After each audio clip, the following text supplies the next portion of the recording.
BNP মহাসচিব মির্জা ফখরুল ইসলাম আলমগীর বলেছেন, doctor Mohammad Yunus এবং তারেক রহমান দেশকে সামনের দিকে এগিয়ে যাবার স্বপ্ন দেখিয়েছেন। এই দুই নেতা প্রমাণ করলেন বাংলাদেশের মানুষ এখনো প্রয়োজনের সময় ঐক্যবদ্ধ হতে জানে। অতীতের ছোটখাটো ভুল বোঝাবুঝি ভুলে যাতে ঐক্যকে আরো দৃঢ় করে দ্রুত নির্বাচনের দিকে এগিয়ে যাবার উপর জোর দিয়েছেন মির্জা ফখরুল। রিপোর্ট করছেন আহমেদ সরওয়ার।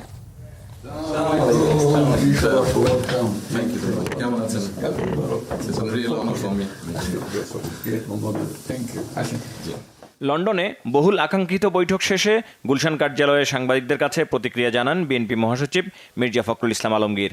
বলেন, যৌথ ঘোষণায় বলা হয়েছে সৌহার্দ্যপূর্ণ পরিবেশ এবং সুন্দরভাবে বৈঠক হয়েছে। নির্বাচন ইস্যুতে তারেক রহমানের প্রস্তাবে প্রধান উপদেষ্টা সম্মত হয়েছেন। আল্লাহর কাছে অশেষ কৃতজ্ঞতা জানাচ্ছি যে সত্যিকার অর্থেই এই বৈঠকটি একটি টার্নিং পয়েন্টে পরিণত হয়েছে। গোটা জাতি আনন্দের সঙ্গে লক্ষ্য করলো যে আপনার এইটাতে প্রধান উপদেষ্টা সম্মত হয়েছেন এবং তারা ফেব্রুয়ারির মাঝামাঝি সময়ে নির্বাচনের সময়সীমা নির্ধারণ করেছেন। তারেক রহমান সাহেব রাষ্ট্রনায়কোচিত যে গুণগুলো তার মধ্যে রয়েছে সেই গুণ তিনি প্রমাণ করেছেন। প্রথম একটি বৈঠক যেটা সত্যিকার অর্থে গোটা জাতি অত্যন্ত উদ্বিগ্ন ছিল, সেই বৈঠকটিতে তিনি আল্লাহর হুকুমে সফল হয়েছেন। একটা যে স্টেলমেট ছিল, একটা যে আপনার সব কিছু অনিশ্চিত অবস্থায় চলে গিয়েছিল, সেই অবস্থাটাকে কাটিয়ে তিনি জাতিকে এই দুই নেতা আবার সামনের দিকে আশা নিয়ে এগিয়ে যাওয়ার স্বপ্ন দেখিয়েছেন। গণতন্ত্র একদিনের বিষয় না, চর্চার বিষয় উল্লেখ করে মির্জা ফখরুলের আহ্বান, সোশ্যাল মিডিয়ায় বকাবকি, একে অপরকে গালাগালি বন্ধ করে জাতীয় ঐক্য সৃষ্টি করে দেশকে পুনর্গঠনে এগিয়ে যাওয়ার।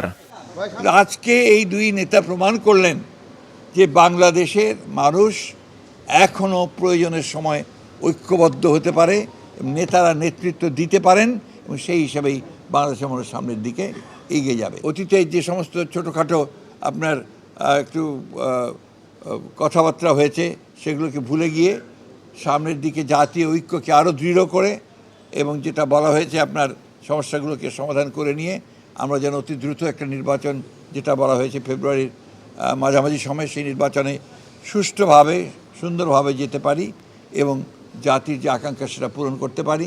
আসুন আমরা সবাই একসাথে একযোগে জাতীয় ঐক্য সৃষ্টি করে আমরা দেশকে পুনর্গঠনের জন্য, নতুন বাংলাদেশ গঠন করবার জন্য এগিয়ে যাই।